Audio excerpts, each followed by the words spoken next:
Pimpin transisi energi, Pertamina terus kembangkan geotermal atau panas bumi sebagai energi masa depan Indonesia. Kenapa sih? Karena 40% potensi panas bumi dunia ada di Indonesia.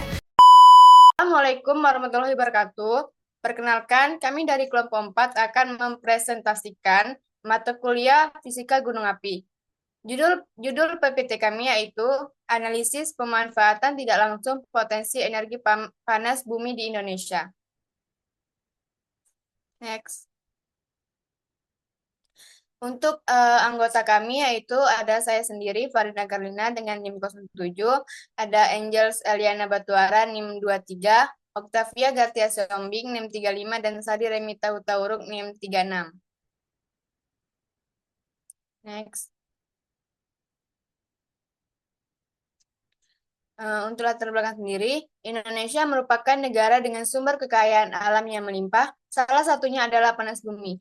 Hal ini disebabkan secara geologis, Indonesia terletak di daerah jalur gunung api, sehingga berpotensi menghasilkan panas bumi. Energi panas bumi sebenarnya mempunyai banyak kelebihan, antara lain bersifat ramah lingkungan, bila dibandingkan dengan jenis energi lainnya, terutama yang berasal dari fosil. Emisi gas CO2 yang dihasilkan dari panas bumi jauh lebih kecil, sehingga bila dikembangkan akan mengurangi bahaya efek rumah kaca yang menyebabkan pemanasan global. Selain itu, sampai akhir tahun 2019, Indonesia memiliki potensi panas bumi sekitar 2.136 MW dan atau sekitar 9% dari total sumber daya yang dimiliki. Next. Untuk tujuannya, dari analisis pemanfaatan tidak langsung, potensi energi panas bumi di Indonesia adalah untuk mengetahui sejauh mana potensi energi panas bumi yang ada telah berhasil dimanfaatkan hingga saat ini. Selain itu, analisis ini bertujuan untuk mendukung pencapaian target bauran energi baru dan terbaurkan yang ditetapkan oleh pemerintah, yaitu minimal 23% pada tahun 2025 dan 31% pada tahun 2050.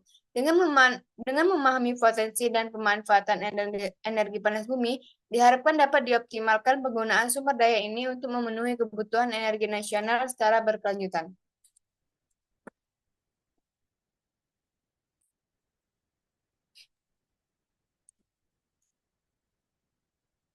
Adapun potensi dan pemanfaatan energi panas bumi di Indonesia.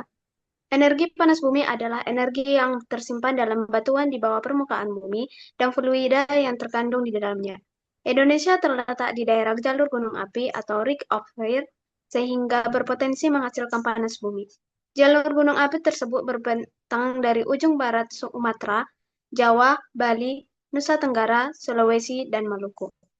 Energi panas bumi adalah energi yang tersimpan dalam batuan di bawah permukaan bumi dan fluida yang tergantung di dalamnya. Indonesia terletak di daerah jalur gunung api Ring of Fire sehingga berpotensi menghasilkan panas bumi. Jalur gunung api tersebut membentang dari ujung barat Sumatera, Jawa, Bali, Nusa Tenggara, Sulawesi, dan Maluku. Jumlah kapasitas terpasang untuk pembangkit listrik tenaga panas bumi dihitung dari jumlah kapasitas PLTP yang terletak mencapai komersial operation date sepanjang triwulan 1 hingga triwulan 4 tahun 2019. Capaian penambahan kapasitas terpasang panas bumi sebesar 2.130,7 MW atau 100,1% terhadap target yang ditentukan tahun 2019.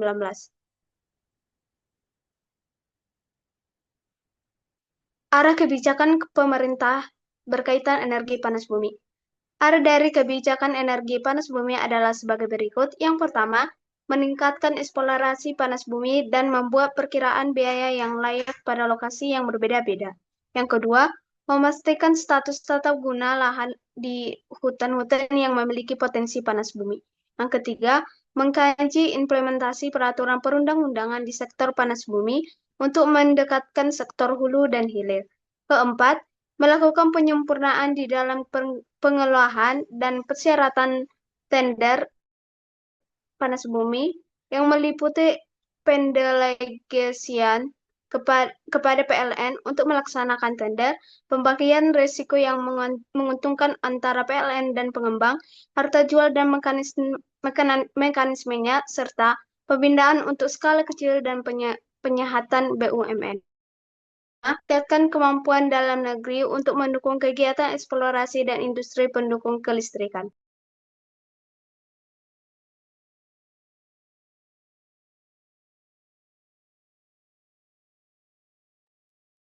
Berikutnya ada teknologi pemanfaatan panas bumi. Salah satu alternatif pengembangan panas bumi untuk energi listrik adalah dengan teknologi pusat listrik siklus biner, terutama untuk kualitas sumur geotermalnya yang berentalpi rendah. Teknologi ini terbagi dalam dua siklus operasi, yakni siklus fluida geotermal dan siklus fluida organik. Selain siklus fluida air pendingin. Satu, sistem dry system. PLTP, sistem dry system mengambil sumber uap panas dari bawah permukaan. Sistem ini dipakai jika fluida yang dikeluarkan melalui sumur produksi berupa fase uap. Uap tersebut langsung memanfaatkan untuk memutar turbin dan kemudian turbin akan mengubah energi panas bumi menjadi energi gerak yang akan memutar generator untuk menghasilkan energi listrik. Syarat dari sistem dry system adalah mempunyai suhu yang relatif tinggi, lebih besar dari 230 derajat Celcius, memiliki tekanan uap yang cukup besar atau lebih besar dari 3,5 atm, memiliki volume uap yang cukup banyak atau 10 ton per jam atau setara dengan 1000 kW listrik. Letaknya tidak terlalu dalam dari permukaan bumi atau maksimal 2500 meter dan fluidanya tidak bersifat korelatif. Kita juga bisa melihat dari skema siklus dari sistem dry system yang ada pada gambar sebelah kanan tersebut. Next. Yang kedua ada sistem binari. Salah satu alternatif pengembangan panas bumi untuk energi listrik adalah dengan teknologi pusat listrik siklus biner, terutama untuk kualitas sumur geotermal yang bernetalpi rendah. Teknologi ini terbagi dalam dua siklus operasi, yakni siklus fluida geotermal dan siklus fluida organik. Selain siklus fluida air pendingin, pada dasarnya cairan panas bumi yang digunakan untuk membangkit listrik adalah cairan yang memiliki suhu 200 derajat Celcius. Namun cairan panas bumi suhu dengan 1000 derajat Celcius dapat digunakan dengan cara memanaskan cairan supaya kemudian digunakan. Ada gambarnya pada di sebelah siklus. Next.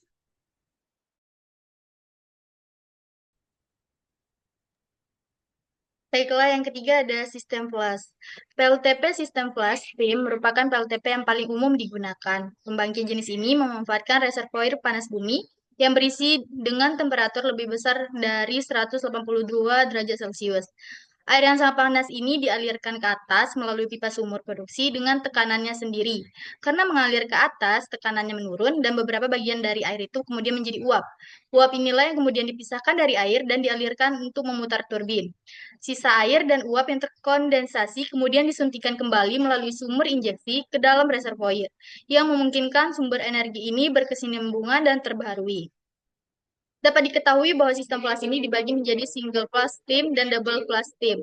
Single flash steam digunakan jika cairan di mulut sumur dalam kondisi cairan jenuh. Cairannya kemudian dialirkan ke sebuah flasher agar menguap.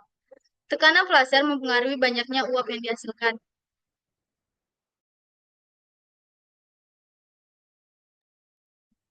Lalu dialirkan ke turbin.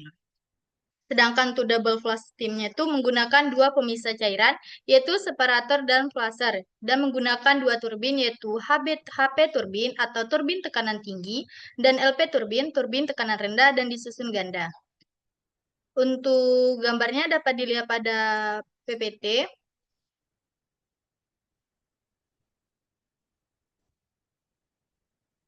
Bagaimana cara kerja dari sistem flash tersebut. Kemudian untuk kesimpulannya, Potensi energi panas bumi di Indonesia sebesar 523,965,5 MW di 351 lokasi yang terdiri dari sumber daya spekulatif sebesar 5.952 MW, sumber daya hipotetik sebesar 3.387 MW, dan total cadangan sebesar 14.626,5 MW. Namun, hingga saat ini energi dengan dimanfaatkan baru mencapai 4,9%. Pemerintah menargetkan baruan energi baru dan terbarukan pada tahun 2025 paling sedikit sebesar 23% dan 31% pada tahun 2050.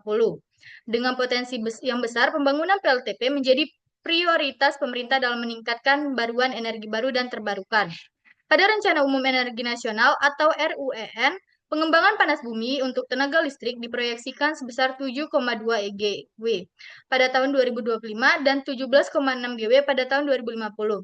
Untuk menunjang rencana tersebut, pemerintah yang diwakilkan oleh Direktorat Jenderal EBTKE membuat kebijakan dan rencana strategis. Mungkin itu saja presentasi dari kelompok kami. Apabila ada yang perlu ditanyakan, silakan tanya ke kolom komentar. Terima kasih. Wassalamualaikum warahmatullahi wabarakatuh.